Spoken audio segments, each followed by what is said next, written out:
നമസ്കാരം. എല്ലാവർക്കും കഥാപൈതൃകത്തിലേക്ക് സ്വാഗതം.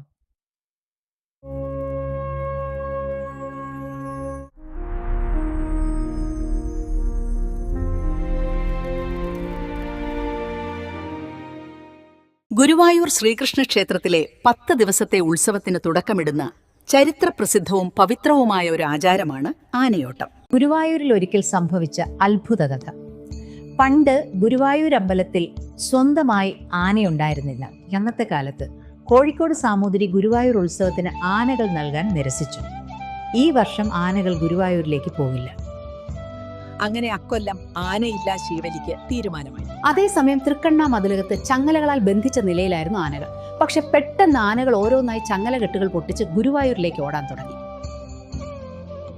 മഞ്ജുളാൽ എന്ന സ്ഥലത്ത് അവരൊന്നിച്ചു ഒരു ദിശയിലേക്ക് തിരിഞ്ഞു. അവരുടെ ലക്ഷ്യം ഒന്നു മാത്രം, ഗുരുവായൂർ ക്ഷേത്രത്തിന്റെ കിഴക്കേ നട. അവർ ഭഗവാന്റെ സന്നിധിയിലെത്തി. ഭക്തിയുടെ മുന്നിൽ ബന്ധനങ്ങൾക്ക് ശക്തിയില്ലായിരുന്നു. ഭഗവത് സേവനത്തിനായി ജനിച്ചവർക്ക് വഴികൾ ഭഗവാൻ തന്നെയാണ് തുറക്കുന്നത്. സർവം കൃഷ്ണാർപ്പണമസ്തു. ഈ കഥ നിങ്ങൾക്ക് ഇഷ്ടമായോ? എങ്കിൽ മറ്റുള്ളവരുമായി ഷെയർ ചെയ്യുക.